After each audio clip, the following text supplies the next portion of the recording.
Hello, welcome. My deepest apologies.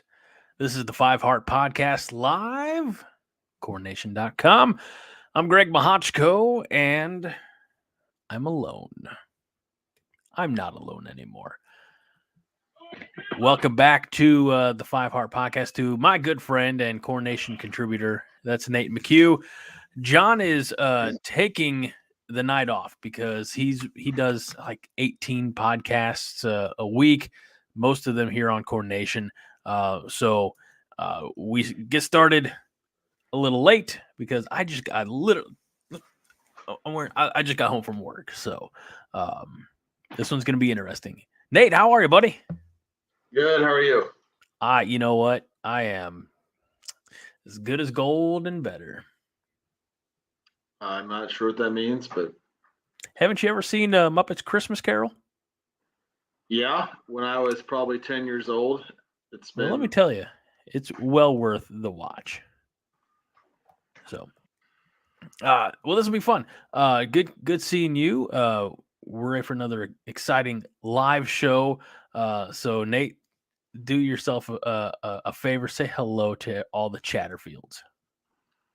Hi to all the Chatterfields or whoever's in the chat box or whoever is currently listening. So, or watching, I guess. So, yeah, I mean, if they're listening to the audio only version, that's okay too. Early comments, of course, the comments go live before the show does. So, from way back before 9 o'clock, Dion said, by the way, Dion, overachiever, said first, and that was at 8:30. That was a solid 40 minutes before the show got going. And they were, so a lot of questions said, where in the world is John? And again, John is doing just fine. He just need to rest. Paul Dalen says, hey, Greg, and gives $1.99 to do so. So we appreciate you, Paul. Even though John's not here, he's still the sole benefactor financially of all the super chats. Got to get that transferred over to Nate for occasions such as this. But anyway, good seeing you again, Paul, and welcome again to everybody. So, Nate, it's been a little while since you were on the show, but Nebraska, I don't know if you've been paying attention, on a little bit of a winning streak. Well, 3 in a row right now. It's the first time in 2000 since 2016. Is that correct? I think I wrote about it. No, I can't remember. Last for my Sunday, my morning after article, I would say. Yeah, it's kind of weird. I don't know. My Flakes article that goes tomorrow. My question was, is it fun to watch Nebraska football again? Because I was watching the game with my son, and on the field goal block and return for a touchdown, my first thought that went through my brain was, holy crap, I'm having fun again. For the past decade-ish of Nebraska football, it's like even when we were winning or we're close, you're just waiting for that one thing to happen, the other shoe to drop. And I don't know. I'm not worried about that right now. I'm not saying it's not going to happen against Michigan State, but just for whatever reason, I just feel better about things, and I'm like able to enjoy the football games. By the way, Paul also says $1.99 to Hey Nate. Thanks, Paul. For those of you who don't know, and I don't think I'm speaking out of a turn for this, but if you've ever seen it pop up in Twitter or X or anywhere on social media in the last decade or so, the Joe Bauserman pass chart from the famed Nebraska big come from behind win, Paul created that with the throws all over the place. So, yeah, make sure you show appreciation to Paul for that. That's a tremendous piece of college football. I don't know, parody. I don't know if anyway, that's not the best. Anyway, so Nebraska handled Purdue. I saw this. Of course, Haas and I did our coordination overreaction. We did that Monday night because Haas was well. If you listen to the show, you know that he had a family thing on Saturday night, and he helped a friend move for a solid 12 hours on Sunday. So he was pretty wiped out. So we recorded, but he said, I posted the article up, or got posted up on Facebook. So I said, real disappointed that we couldn't maintain that goose egg, that Purdue got that late score. Things are going to happen, folks. I'm more disappointed that the offense coughed up the ball and Purdue defense went and ran it back. But to your point, Nate, we did have the field goal block recovered for scooped up and ran back for a touchdown. We had an interception, and unlike coaching regimes in the past, like our offensive coordinator decided, we've got all this momentum. We had just scored a touchdown a few plays prior to go up 7-0. We just got the interception. Let's take a shot downfield. What the heck's it going to hurt? And then it turned into a 73-yard, something like that, touchdown for Jalen Lloyd. Great opportunity for the young man. They showed this incredible statistic that, as I relayed to Haas, we have known, but because we've had all these injuries kind of slowly pile up over the course of the season, when Fox put the thing that from the 11 starters in the game against Minnesota on offense, Nebraska has moved on, not moved on, but they have 8 out of 11 injured of those original starters who are not playing right now. That's a pretty dire statistic. 60% of the offensive line, all the skill players, the quarterback, and yet the team continues to fight. And is the offense always pretty? No, but man, you gotta love the size of the fight in the dog, as they say. Yeah, and the people that I hear from, some they're critical of Satterfield, and I think there are some reasons why they should be, and he kind of sometimes some of the play calls you kind of go like what, but as I always say, we're not in the room with them, there's maybe one thing they see that they're going after, or maybe they had this play set up. I guess on the Sims, the fumble, or not the fumble. Maybe it was the fumble where I guess 2 other players went the wrong way, but then was that on Sims? It said that the call came in wrong, The offense is just, I want to give Satterfield as much credit as I can, because there are a lot of offensive coordinators that could lose 3/4 of your offense in football or in any sport, and still kind of function. It's not great. It might not even be good. It's not good, but it's like, it's hard for me to be too critical of him, and I think he's doing an okay job. I don't think he wants to run the option. That's, I think some of the players have said that, it's like they kind of understand this is kind of what we have to do this year in order to try to win football games. And that's what makes me happy, is that this staff, from what I can tell, is not so proud and arrogant that their thing, however they have to do it, that it has to be their way. Because like I said, Satterfield, do you think he wants to run the option? Do you think him and Rhule want to take advice from Darlington, who goes to every practice, from Tom Osborne, and about the belly pass? Do you think they want to do that? But then they might be like, hey guys, we'll take any advice you have because we're running out of players. Supposedly they had to move a fullback to the offensive line to kind of provide some depth. That's not good. So I'm always slow. I'm slower than most to be critical of coaches. I guess I would say I am. So, yeah. So, and I think the key point here, and you're right, Satterfield may not be as I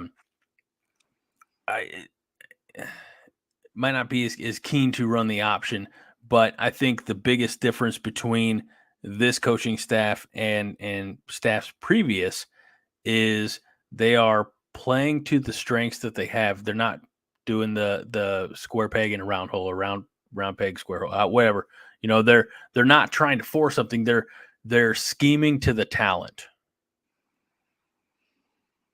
Yeah, and it's interesting to think back how blanking on his name now. He was our offensive coordinator last year. Mark Whipple. Through some reason I want to say Wade Phillips, but he's an NFL defensive coordinator. Yeah, Mark the right side of the ball. Yeah, and Mark Whipple, I guess, when asked about Harburg last year, laughed at the idea that Harburg could ever be a Power 5 quarterback. Right. And now we have here, of course, speaking of that, Whipple would be one of those guys like he would never run the option. Are you kidding me? I mean, like, I don't think that'd be something he would ever do. Comparing him to this staff, would Whipple do whatever it took to win football games? I don't think so. I don't think he ever loved to run the ball. So yes, Fred, Whipple and Wade do look a lot alike. That's probably why I was thinking of Wade Phillips.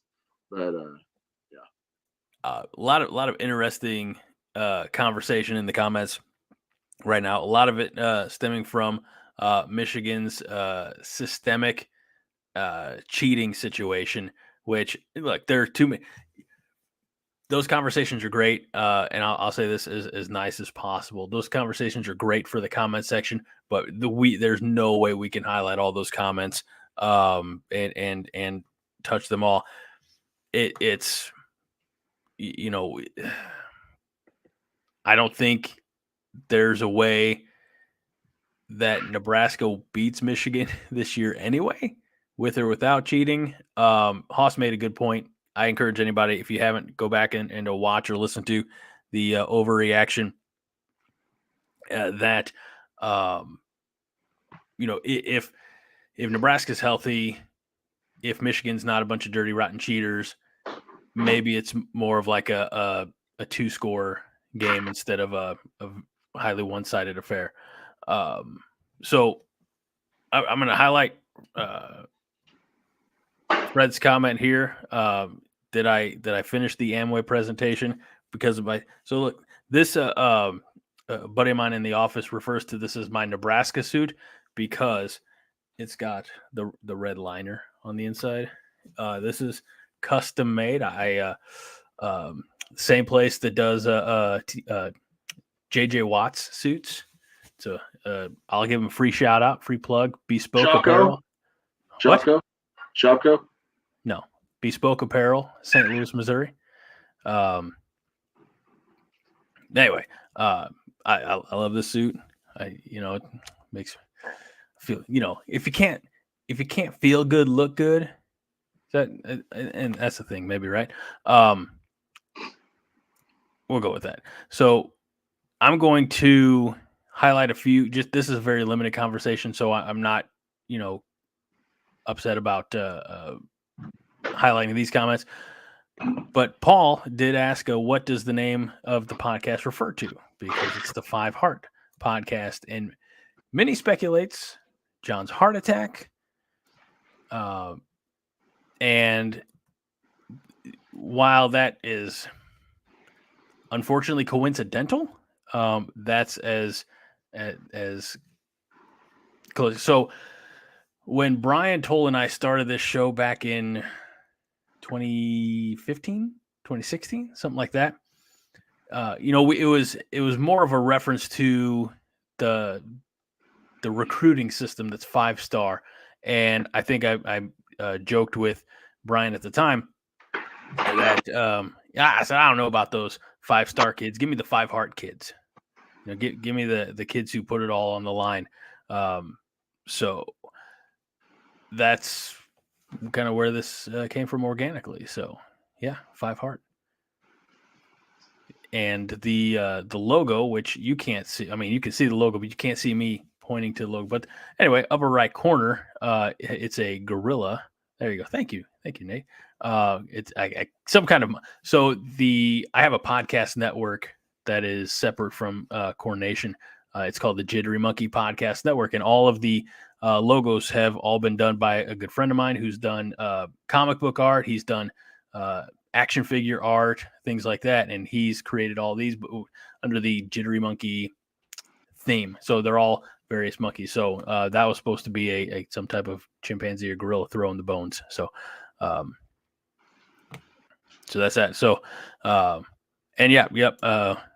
Paul, you're right. Brian was good people, and he'd be very happy right now because he's also a Texas Ranger fan, and they won their first World Series last night. So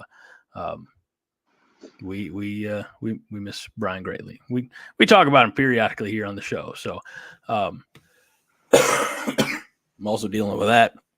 So I've got this to help keep the coughing down, help keep the phlegm down. This is Brownie Points, which is a brown ale with vanilla. This is a pint, and this is from Maplewood Brewing Company in Chicago, Illinois. Because I know, Fred, you'd ask. So this is dihydrogen monoxide. This is a gift from the basketball team I coached last year. It has water in it. I said dihydrogen monoxide. Oh, okay. H2. Oh, anyway. All right. So, we got some, I don't want to say surprising efforts, but because of all the injuries, we've had the ability to see young guys step up, be it Emmett Johnson, Jalen Lloyd, as I mentioned, Malachi Coleman, who started and had a few targets and just barely, missed a big catch for big opportunity. Fleeks is getting, some serious touches. On the offensive side of the ball, young guys are doing their very best to step up and make an impact. Is that a question? No, it was leading into a greater conversation, Nate. I don't always moderate from a question standpoint. I bring up a topic and I say, it's a leading statement. Okay, so you want to talk about the youth on the offensive side of the ball. So I guess it's nice that we're winning games. We're 5-3. And so a lot of this youth, they're getting a lot of experience, right? And otherwise, they probably wouldn't be if everyone was staying healthy. And that includes Harburg, right? I mean, who knows if Jess Sims never got hurt, if at what point, if he kept on going the same trajectory, turnover wise, decision making wise, effectively running the offense, timing up the snap when the ocean guy comes and hit it, all, just the basics. The basics, I guess. At what point would he have gotten pulled? If you would have waited, then Chubba Purdy was second, I believe, except for the Colorado game. Harburg, Purdy was hurt, right? So if it would have happened maybe a week or two later, then maybe we would have, Chubba Purdy at quarterback instead of Harburg. And so I guess it's lucky we have this really soft schedule right now because we're not getting hurt by these young guys, Right. And that's great. And, Fedoni's, lead the team in touchdown passes, which I predicted. So that's not really sticking your neck out, but touchdown receptions, sir. No, I predicted touchdowns. Well, you said he's leading the team in touchdown passes. Oh, sorry, touchdown receptions. That's what I said. Yeah, I was just clarifying. Okay. Yes. And so, I mean, it's a lot more. It's easier to enjoy these young kids getting playing time when you're winning, right? If we're, 2-4, all of a sudden it's like, oh, maybe, it's not as fun, I guess. I keep on going back to the fun thing, right? PK says that the young guys are learning a winning mentality and building a winning culture. Yeah. Well, they supposedly the old guys are the ones who really push them for winning. I heard a saying, I think it was today. I think it was from Nick Baugh. And I think it was on his preview podcast for Nebraska basketball. And I think he said freshmen want playing time, sophomores want to start, and juniors and seniors want to win. And so I think we have probably a good junior, senior. They're a smaller part of the team, the football team, right? And maybe they've lost so much they just want to win, right? And so then these young kids are building the good habits, as you see every time these young guys cross. They score a touchdown right as they cross the line. They put both hands around the ball. That's the thing that they emphasize. Jalen Lloyd did that, and the running backs do that. So, yeah. Well, and maybe that's why the defense is playing at the level that they're playing, because you've got like the Ty Robinsons, you've got the Reimers, the Henriches, and Minnie. Shout out to Minnie, because she said that Marquise Buford dressing for the game this week, and he's a junior. But I mean, look, I know it feels like he's been around for a long time, but if he's getting the opportunity to get back out there after his injury and recovery, I'm not saying that the offense lacks urgency. That I don't want to come across that at all. But the defense, which has been really the power group of the season so far. I mean, just look at they went didn't give up a touchdown against Northwestern. I mean, I think it was like 6-7 quarters, something like that they went without giving up a touchdown from the end of Illinois to the Purdue game last week. I feel like that, what you said about freshmen playing time, sophomores want more, and juniors and seniors want to win. I feel like with the perhaps veteran leadership, if that's the how you want to label it on the defensive side of the ball, that kind of rings a little bit true. I do feel that they are so hungry for the competition, to keep competing, that, I mean, I've said this for a few weeks now, is the defense or the team will only go as far as the defense will carry them. And that's why I think this defense is clearly going to carry them at minimum to a bowl game. Yeah, well, I think what really helped, and they kind of, it was good. Everyone's been saying it kind of at different, times throughout the season. That's nice to have an adult in the room, right? That's Matt Rhule. And I think once he realized that this offense is not going to be good, and that the defense has a chance of being, spectacular, right? That I think that when you have a team where essentially there could be a split, like one side's really struggling, one side is just pretty much doing all the work, right? That you could get a split down the team. But so what Rhule said in the beginning, this was a week 1 or week 2, and he said, I told the defense we might just be a defensive team this year. And so I think that then, first it takes pressure off the offense, right, a little bit.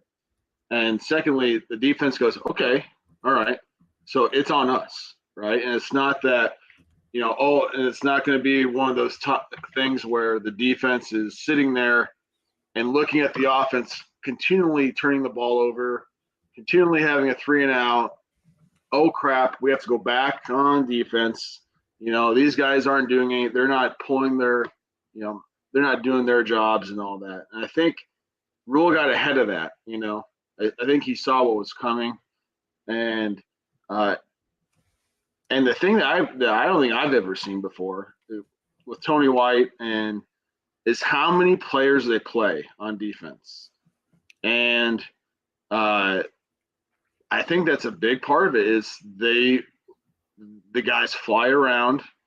They're not worried about getting tired, And so when they're on the field and they finally get to the punt, and then our offense goes on and 3 and out, then we're back on defense. And years pass, and for most football teams, that's when the defense just gets gassed, right? Right. But that's not really happening with this group because they're playing 25 kids, right? And so think about some of the players. I'm going to. I apologize because I'm going to cheat just a little bit here, and try to pull up some of the statistics of guys who got into the game. This most recent game against Purdue. So allow me just the grace of a minute to pull up the information here. But you're right. I mean, they're rotating in and getting guys meaningful snaps. So let's see here. We have Prince Will. We have. I'm kind of starting on the line, or at least in this 3-3-5, what we can consider a line. Blaze Gunnerson, Cam Lenhart, Ty Robinson. We've got. I mentioned Prince Will, obviously. Who the hell am I missing? Gunnerson. Oh, you're Polar missing. Bear. Yeah, the polar bear. Yeah. Which, for whatever reason, he doesn't show up on here. Which I know he was there, but anyway, I mean that's more depth, I feel like, on the line than we've had. And not only that, I mean that's a nice blend of veterans and young guys. And there was a really exciting breakdown that I saw that Tony White had of a P Will. I'm only going to call him P Will from now on. Tackle for loss in that game against Purdue, where he was talking about the football intelligence that P Will. So because he immediately kind of like stutter stepped and took away a slant route for Purdue, and so they had to check down to a screen or a pass in the flats, and he made a beautiful open field tackle for 3-yard loss, and that's a freshman. And some of the comments here we're talking about, Rhule doing the hard work of getting guys to Nebraska, and then the words are like tampering, or I guess for other purposes, poaching, and how many of these young kids who are going to be legit stars are going to be Ernest Hausman and get poached by another school. Yeah, well, as far as the numbers go in the youth on defense, there were times against Colorado, I believe, and also I think against Illinois, and it's probably happened since, where we had 3 true freshmen on the defensive line at the same time. And I think that's insane.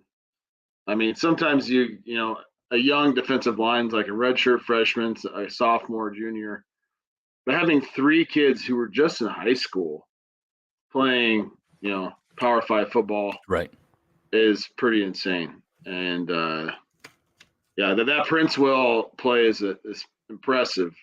He took away the slant. They checked down the running back, and he came up and flattened him. Because of YouTube and copyright and things like that, we can't show the video.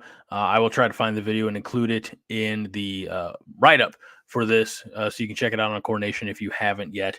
But it's really just, again, it's a very quick, far more eloquent breakdown of the play than my paraphrasing of that. So it just, and when we look at, we've got Isaac Gifford, we've got John Bullock, Phelan Sanford. Phelan Sanford had a nice day against Purdue, 6 tackles. Isaac Gifford led the way with 10. Quentin Newsom, Quentin Newsom, I'm so glad he's here. What a breakout season he's having. He's having the kind of season that's really going to get him recognized at the next level. Yeah, I couldn't believe that Quentin Newsom had his first interception in his entire career in Nebraska was Right. against Illinois, I think. I was like, holy crap. And he's played a lot of football. You'd think that it would just happen to be thrown right at him at some point, right? The And law of averages. yeah, you'd think that would happen. He's probably going to play on Sundays and among other players on that defense. But he's one of those guys you're glad that he stuck around. Right. No, for sure. And I mean, look, I just think there's a certain amount of hunger of, to use maybe a cliched phrase, want to, type from this defense. They're out to prove a point. They're out to make a statement. And if you take the Michigan game off as kind of like, again, when we're talking laws of averages, you take off the best and the worst performances, right? And then in there you find, your true team. So, I mean, this is a team that can average giving up 200 to 250 yards of offense to the other team. And I think the defense is playing at a level that's good enough to get them a few more wins. Well, I think if you obviously you can't, but if you took how the team is playing right now and went at the beginning of the year, they probably have one loss, right? I think they beat Colorado, and I think they beat Minnesota, and I'm pretty sure that if Anthony Grant doesn't fumble the ball, they beat Minnesota. So I've been beating this drum for weeks. If Nebraska just ran the ball more instead of those 3 straight incomplete passes late in the game, and they ran the clock down and played possession football. And look, I'm not saying play not to lose. I'm saying play smart. Then I do think that Nebraska is sitting as a 2-loss team right now. But we can't change the past. We can just be excited for the fact that we get Michigan State this week. We get Maryland at home. We go on the road to Wisconsin, and we then finish up, obviously, Black Friday against those turds from Iowa.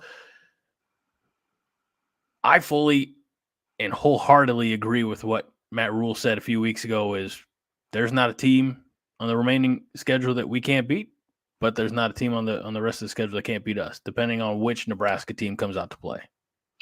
Yeah. If you fumble 5 times in a game, you probably should lose, right? And that didn't happen against Purdue. And it kind of makes you nervous about a game against Michigan State. Matt Rhule mentioned you can kind of throw Michigan State's game against Michigan out the window. He thinks that they essentially had to make new calls right before the game when they figured out that Michigan's been, cheating, and that dirty, rotten, stinking cheaters. Yes, and and some of the other losses were really close, and so Michigan State's better than their record. They're dealing with a lot of adversity, and they got some good players, and so I mean this would easily be a game. I mean I don't think Nebraska. I think Nebraska should walk in feeling confident, but they should also realize that they need to take care of the ball because you can't keep turning the ball over like they are. I mean, we're leading the country in fumbles. I mean, Matt Rhule said that this, I think he said it was one of the first times he's ever done is he took the whole staff and they watched every single fumble and maybe this is the whole season, but every single fumble to figure out why they're happening. Because it's obvious he's like, if fumbling the ball is on me, right? And so he's taking responsibility for it, but which is crazy because anybody who's seen Remember the Titans knows there's only one person in charge of the football. That's the man carrying the football. How many feet in a mile, Petey? So yeah. No, all good. So let's address some of these comments that we have here. We'll do this one first because Sam joined late. Sam joined. I mean, we were late too, Sam. Don't you worry about it. But Sam joined about 15 minutes after us. Just joined. Where's John, the 5-heart general? First of all, sir, I coined the 5-heart. I've been the 5-heart host / co-host from the beginning. John joined my show. And if he were here, I'd tell him that to his face. Yeah, anyway. John takes credit for a lot of stuff. I mean, he takes over the website and he takes over the podcast, and everyone thinks it's all John, right? It's a joke. I saw John in the chat, I think, somewhere, so hopefully you heard that. I haven't seen him in the. I wish he was in the chat. A couple weeks ago when they were doing volleyball night on the 5-heart podcast ahead of the Wisconsin game, I was exiled. I was not allowed on my own show. But I still watched and participated in the chat, even though John didn't know it was me. Where's John now? That's what the people want to know. Where's John? He's resting. Well, he does good night to Paul. I thought I said that. Oh, you did. Oh, okay. Sorry. Yeah, that's me. Come on now. Oh, lame. All right. I like how Minnie comes in and she asks a legitimate question, and we will get there. But first, we're going to have some more fun. James Boardman says, I had a good comment, but Michigan stole it. Joel Tilson says the Big Ten ADs are raising hell about Michigan's cheating. Wouldn't you have loved to have been on that coaches call that they had today? We're all the conference coaches call. And I guess Jim Harbaugh was on there until the point where he didn't have to be on there.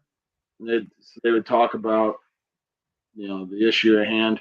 I would just have loved, because I guess they told the commissioner exactly how the cheating affected these games, and I'd love to have heard it. Did you see the picture of the video clip, very brief as it was, of Connor Stallion? Is that his name, right? Yeah. On the Central Michigan sideline, and he's got the glasses with the little light on him, so he was recording. That's nuts. All right, so we got talking about controlling fumbles, and if we got to do something. So Dion says just got to overcome 4 fumbles a game, and Ted says, Dion, if we cut it down to 2, we'll be dangerous. And that's there's where's the lie? There's no lie in that statement. Back-to-back comments here. One from Michael says, give Tony White a huge raise and keep the train rolling. And back up the money truck. And then Mike says, remember when everyone was bitching about the 3-3-5 defense? Who's Tony White? And saying that it just won't work.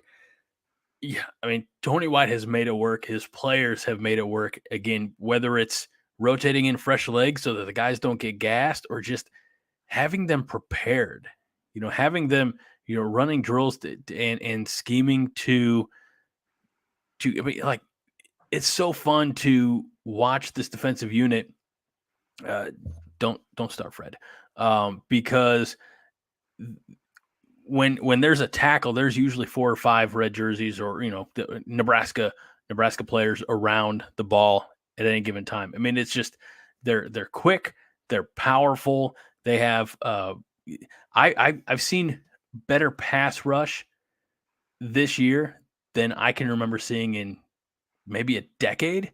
I mean, honestly, since Ndamukong Suh and Jared Crick were side by side, and they're able to get pressure with 4 guys, but they're still blitzing on occasion, and it's they're doing everything to throw off the offense. It's a thing of beauty to watch. I'm just enjoying watching this offense, this defense so much.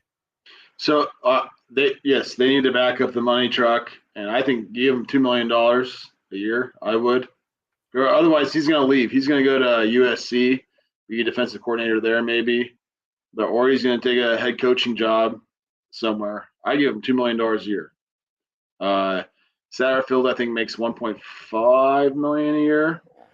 I think, and I think Tony White might make like 1.2 or 1 point. If you're pulling that up or not. Looking here real quick. So this is from footballscoop.com. A look at the defensive coordinator market ahead of the 2023 season. According to all available data, not a single defensive coordinator makes $2 million per year. Let's see if we can. I don't know if there's a Freedom of Information Act or whatever. Oh no, yeah, they're public employees. Done. Back in January, Football Scoop, along with ESPN, reported that Pete Golding took the Ole Miss job on a 3-year deal at more than $2 million per year. But again, they're going by the official list. So Jim Knowles at Ohio State at 1.9, Glenn Schumann at Georgia 1.9, Kevin Steele at Alabama 1.9, Matt House at LSU 1.9, Pete Kitkowski at Texas at 1.7. I mean, it goes on. There is Tony White is making $1 million. He's $1 million, and Satterfield's making. He's due a raise. Yeah, so Phil Parker's making 1.3 at Iowa, if that's any indication. Well, but that's how Iowa rolls. I mean, right. I mean, if they can penny pinch it, they probably would. But no, what was my point? Anyways. Okay. Oh, that Rhule hasn't used his entire assistant pool, I guess, that Trev Alberts gave him. So he probably left. There's some money there to pay somebody. And I mean, and also I think you have to give Matt Rhule some credit for Tony White's success. A little bit. Because I think one of the biggest revelations, or I guess the biggest, just like the eye test of watching this year's football team compared to last year's or the year before, is how physical and how much better we are at tackling. Yeah. And I think that it's because they do it a lot during the week, where in years past, they're so afraid of injuring people that I consider it somewhat soft, they don't tackle, they don't bring them down to the ground during the week and things like that. I mean, how often do you ever hear, like after the Michigan game, that the next day they had a scrimmage, And so I think that you have to give Rhule a little bit of credit there. But yeah, you need to back the money truck up for Tony White, or else he's going to leave. I mean, can I ask what could be viewed as a controversial question? Sure. How much credit do we give to the previous staff for assembling most of the players on this defensive unit? Now, not the freshmen necessarily, maybe not some of the transfer portal, but Ty Robinson, Nash Hutmaker, Reimer, Gifford, Marquise Buford, who's coming back, Quentin Newsome. Quentin Newsome's been around so long, he might have been here under the Mike Riley era. I don't know. He's a senior. He's probably enjoyed that COVID year. I just I don't tend to give the previous staff much credit because they certainly didn't earn it on the field, or at least maybe not on the field, from Sunday to Friday, as far as development. But Tony White, Matt Rhule, and company had pieces of clay to mold, and mold them they did. They were not. I mean, realistically, if you look back at the last 5 years, the biggest problem was development. It wasn't not getting highly touted guys. It was not helping them improve any. Like, they got here and maybe, modest improvements or not to steal a line that we actually like over on Coordination Overreaction with myself and Haas Reuter, incremental improvement. They got here and like at this level, and maybe they got to this level. Whereas Matt Rhule's taking the guys who are at this level, and he and Tony White and strength and conditioning, etc., they're getting every ounce of effort and talent out of what they have. So I'm just throwing it out there. Well, you could say the same thing about the 2009 defense. A lot of those are Callahan guys. Yeah, no, I'm not discrediting that at all.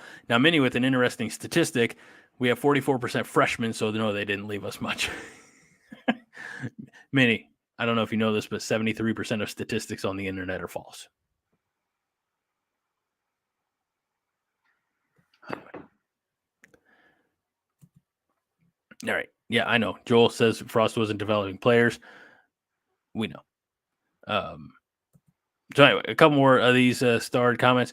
We're going to get them. Yes, we will touch on the schedule. Minnie did say, not trying to get too ahead, but I've been wondering this for a while. Do championship/bowl games count against a player redshirting? They do not. Technically, from the NCAA issued a waiver to allow redshirt participation in bowl games. So, great question. That's an easy one. I like the easy questions. Yes. Any others? Any other easy ones? Minnie did the math on the 44%. So, but are they true freshmen? Redshirt freshmen? Redshirt freshmen would have been here. I don't know. I'm just being a devil's advocate at this point. Justin says, look at guys like Hill. The coaches gave up on him within the first 3 games last year. Now look at him. I mean, honestly, and Nate touched on it earlier. Same with Heinrich Harburg. The previous offensive coordinator said not a D1 Power 5 quarterback. Now he's, I got to do math again. Damn it. 5-1 as a starter. So not bad. Obviously, we like less turnovers. Mm-hmm. Oh, but at the end of the day, the only stat that matters is the final score. And Heinrich Harburg has led this Nebraska Cornhusker team to more wins than losses by a pretty wide margin. So we'll take it. We love that kid from Kearney. That's how I've heard it announced on television. So.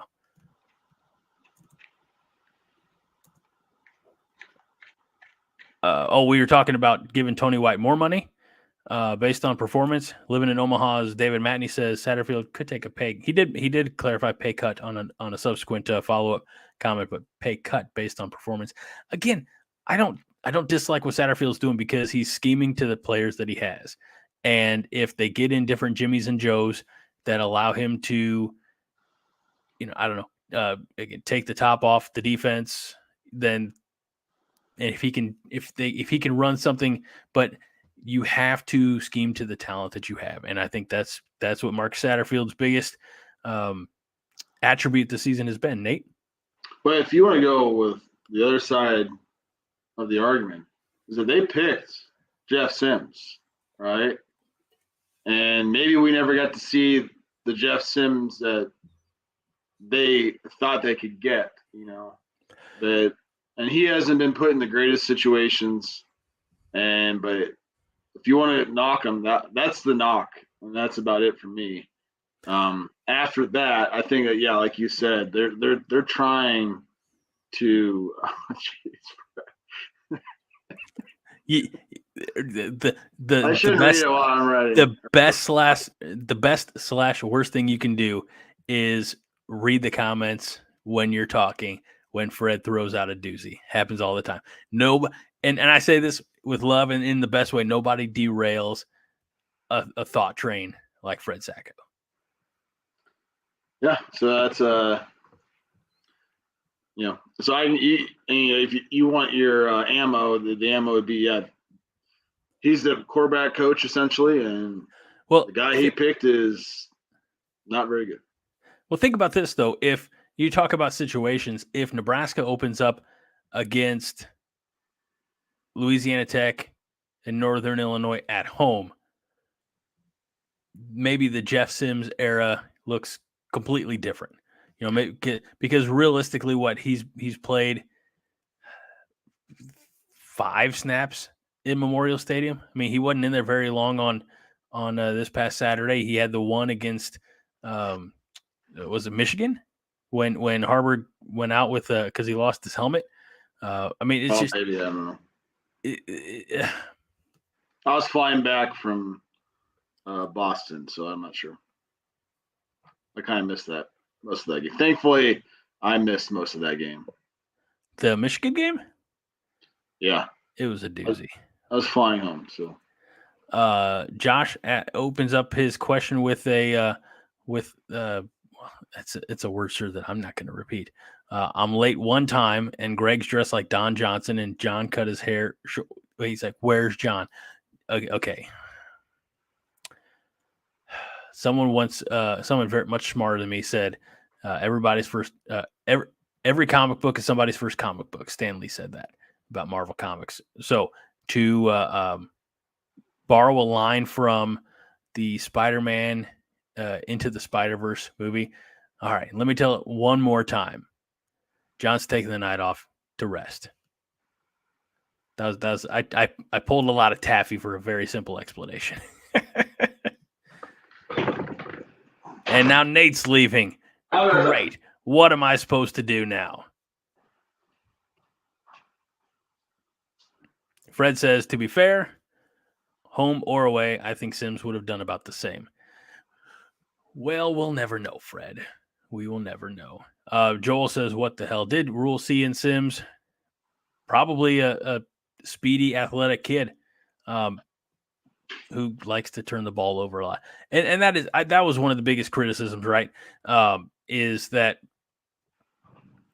you took a guy who I think led the nation in turnovers and thinking that he was going to do something different at Nebraska, which is crazy because at the time, what we got from Jeff Sims was much of the same, you know, against Minnesota and Colorado, just losing the ball. So, I think if you have confidence in your coaching ability, I think you see someone like Sims who's very physically gifted, and you think that you can get more out of him than the last coach, and I think that's probably what they were thinking. And it always, hindsight's 20/20, and then, when things go bad, then the fan bases of all sports go, see, why would you expect different than what you've already been seeing from an athlete? Right. Well, but it's because the coaches thought they could pull something out of the athlete. Absolutely right. Absolutely right. Not one of those Dennis Green, we are who, they thought we are. They were who not one of those. So, anyway, things happen. Let's see. We've touched on that. Let's see what this new live comment is. We're about almost to an hour. Well, Minnie says that Sims was recommended to us by Rhule's buddy at Georgia Tech. Well, now we know he was just trying to offload a turnover machine. No, that's a good comment, Minnie. Thank you for that. So a few questions here about next season's schedule, which was released. I'm going to pull it up for us now because that's what I do. I'm prepared, and by prepared, I mean I'm pulling things up right now when people are wanting to know about it. So Deion Pryor said earlier, are you going to go over next year's schedule? Yeah, sure. We'll do that right now. So next year's schedule looks like a schedule that I can't pull up just yet. That's awesome. Thanks for that, Internet. Nate, how's the family while we kill time? Fine. I just sent my oldest to bed.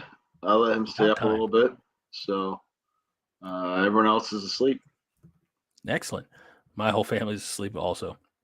All right, so let's do it. Let's get into 2024. All right. The schedule is out. Opens up Saturday, August 31st, which is not a Friday, and it's not a conference game.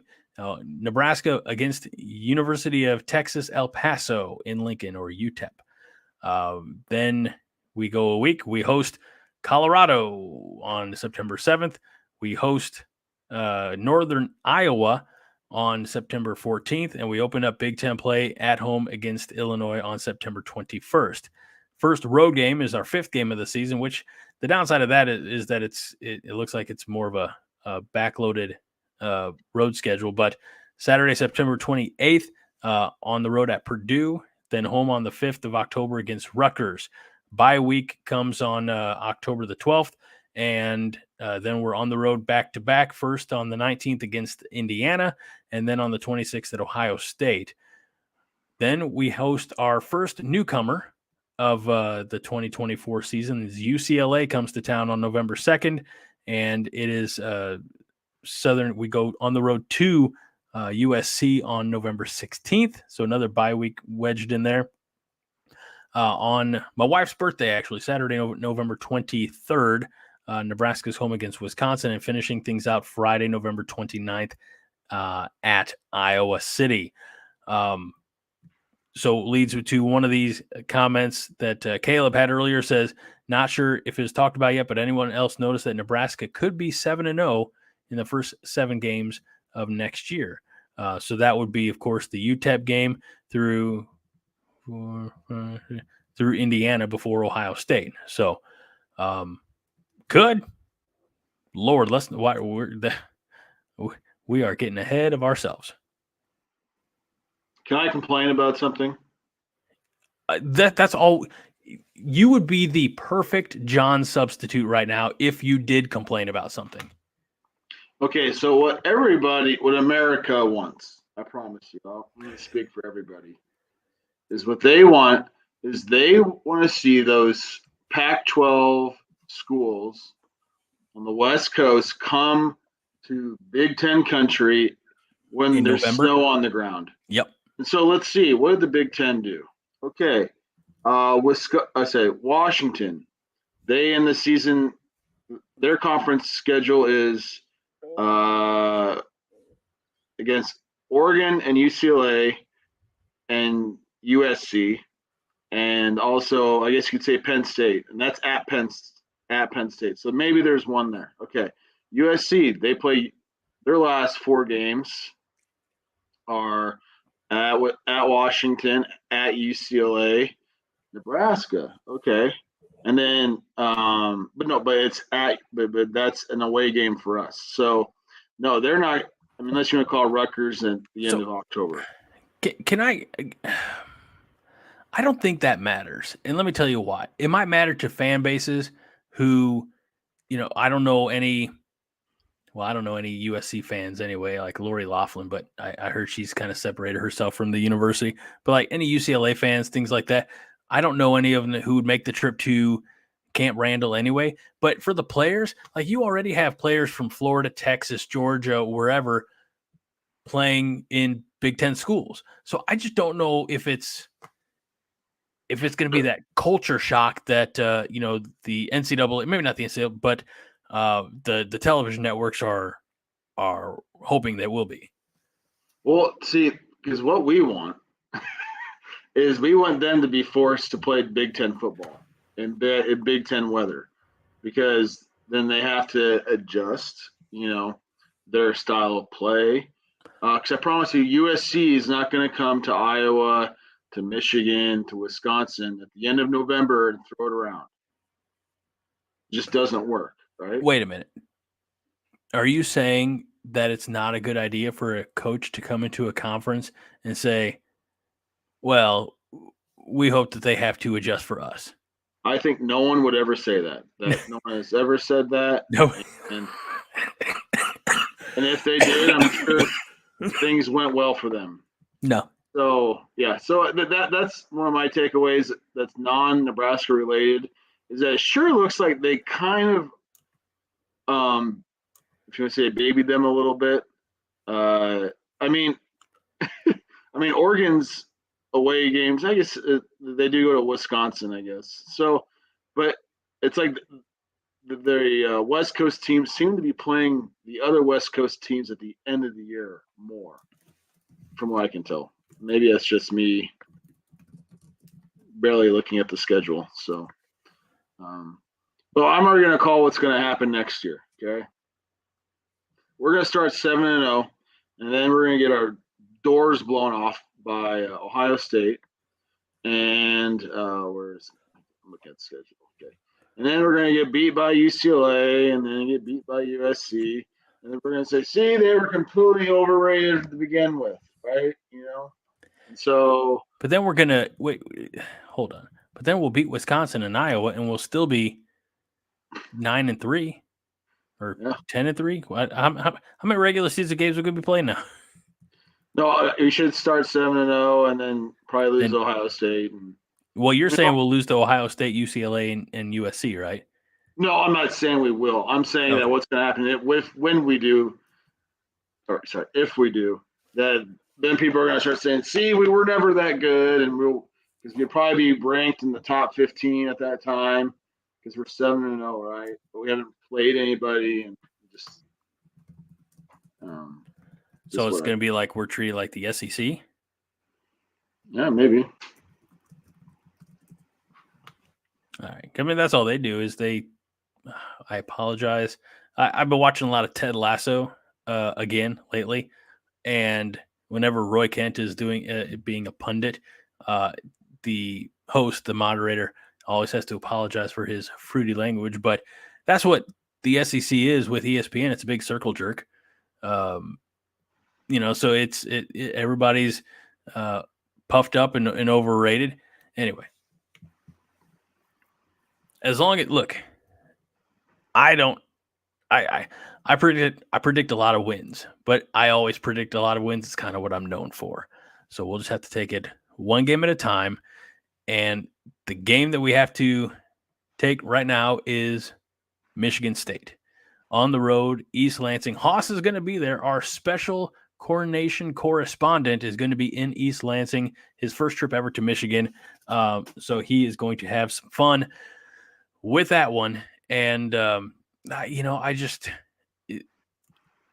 I feel like with everything that's going on in Michigan State and with Nebraska continuing to build momentum, I feel like I don't want to say this is an easy one because nothing's easy in the Big Ten in November, but I feel like this is very doable.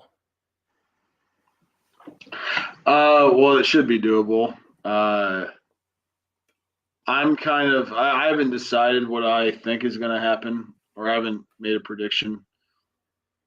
But my thought process right now is that if both teams played as their best football, Nebraska should win probably by 10 points, maybe.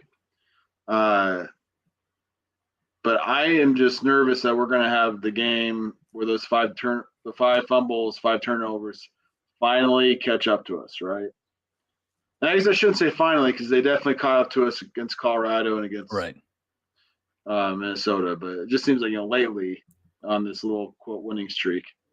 But, I think we should win. I'm not even sure, but I'm not sure if I'm going to predict that we will. Well, you better hold on to your prediction for a little bit later from now. So Michigan State, they have wins over Central Michigan and Richmond. They have a big loss to number 5 Washington. They have a loss to Maryland and a 10-point loss to Iowa.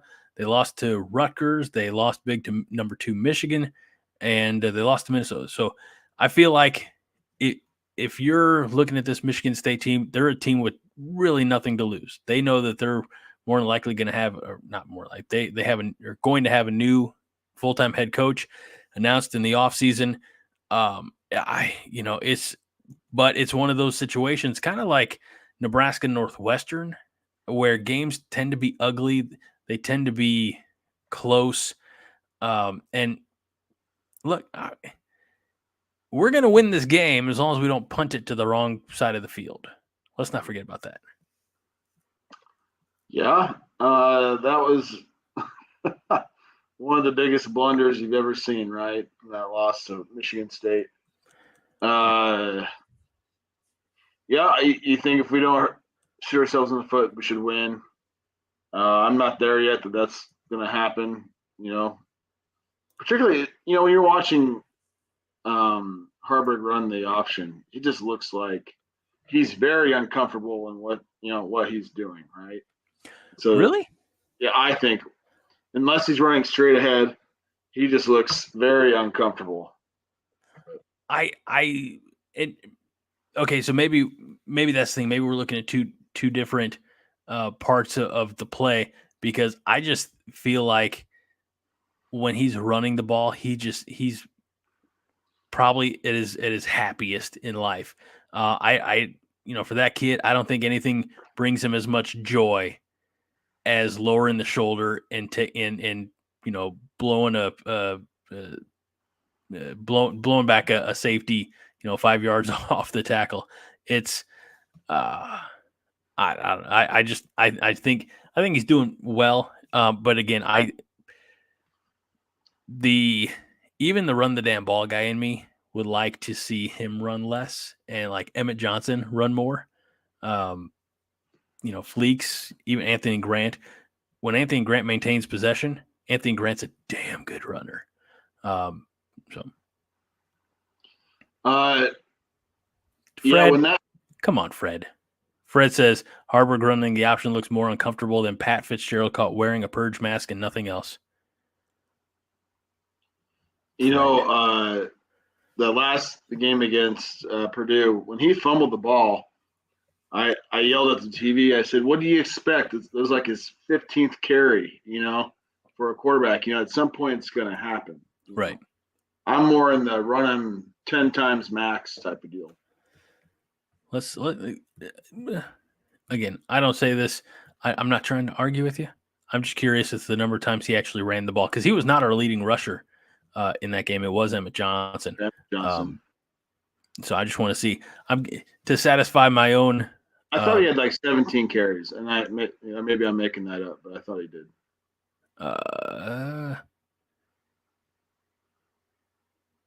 It's probably like 2, or no, it's probably it doesn't. Well, hold on. Okay, I guess it does say 19 carries. There we go. That's too much, right? I mean, that's too much. Okay, that's all right. 57 yards, but he did. 57 gained, 22 net. We have to be very clear about that. Emmett Johnson had 13 carries for 76 yards. No, Emmett Johnson was not brought down behind the line of scrimmage at all last week. Think about that. He had the 28-yard run. He had the touchdown. He averaged almost 6 yards per carry. Josh Fleeks had 6.3 yards per carry, but on a much smaller selection size. So I say feed Emmett Johnson. Just remember going way back to earlier, as far as like having to plug players in, Fleeks is a converted wide receiver who came into the season too fat. Like Coach, Rhule. And I'm also too fat. So am I, but does that mean I can be a running back for Nebraska? He's a scholarship athlete. We are not. Let me tell you, I have all of my eligibility remaining. So do I. But yeah, Fleeks doesn't. I'm not a big fan of Fleeks, but I am a huge fan of Emmett. People forget that he was the Mr. Minnesota, or the Mr. Football in the state of Minnesota, I think, his senior year. So he's a good player. Well, we're just about to the point of getting your predictions in. So now's a great time to put your predictions in the comments. And that means, Nate, you're going to need your prediction as well. Nate, Fred also has a request. If you're gonna sit there and sit in John's metaphorical seat, you're Nate. Fred says that you should complain and you should unreasonably attack me at some point. I should unreasonably attack you. Oh, like John does. Oh. Yeah. That's kind of John's MO, We also want to tell while you're preparing your predictions, we are raising money through your super chats for Team Jack. We know that we have already hit our $100 minimum or $100 mark. So we will at some point, probably after the season, get together. We're working on copyright and how are we going to be able to do this? But we're going to sit down and make John watch the Young Guns. I don't know if you're aware of this, Nate, but a few weeks ago, somebody made in the comments made a Young Guns reference, and John's like, "I hate that movie." I said, "Well, maybe you like it now because you used to love peanut butter, but since you died and the brain injury, now you hate peanut butter." He says, "No, So I threw the challenge out there. I said, we can get $100 in the super chat. We'll watch the Young Guns. And somebody dropped in $99.99 immediately. His name is Marcus. We haven't seen him since. There we go. So we got Bad Bar Trucking with $19.99 for my Team Jack donation list here. Thank you, Bad Bar Trucking. All that. So here's the funny thing. YouTube takes their cut, right? But the amount that's pledged, regardless of the YouTube taking their percentage, will be the amount that the Five Heart Podcast, being me, donates to the Team Jack Foundation. So if Fred says that Marcus guy beat me to the punch, I was so ready to do it. Me too, right? Yeah. You're still able to do it. Yeah, you still could. That's a good point. Remember, it all goes to charity through me. It's like, do you get this when you go, and maybe they don't do it as frequently or as noticeably in Nebraska, but if you go to the grocery store and they ask you to round up or round up for Ronald McDonald House? You know what? If my kid's there, I do it because I want him to see me, giving. Being philanthropic? Yes. But if I'm by myself, I don't. And the reason why is I'm thinking of Hy-Vee right now. I'm like, Hy-Vee, me donating this 27 cents here. I mean, you have coffers where you could just write a check. Right. It's like, they're trying to offload their corporate tax deductible. Yeah. I mean, donation. I know we feel like Hy-Vee's kind of low. It's a huge, grocery store chain now. It's like when I first got to Nebraska, like when I first moved to Shadron, and the grocery store that was almost immediately across the street was Safeway. Like, oh, I've never heard of Safeway before. That must be a Shadron thing. But apparently it's all along like the mountain range. So, or mountain range extended. So, and here's Justin. Thank you, Justin. Justin says Fred Frost also swore that he had $100 at the end of the night. So, thank you, Justin. It's good for somebody to throw at former HCSF zinger past Fred once in a while, because that's Fred's. That is how Fred grew in notoriety here around the Chatterfields and the Five Heart Podcast. So thank you. I'm not above guilting people into doing it. Fred missed a zero on there, but he says for Team Jack or towards John's suppository fund.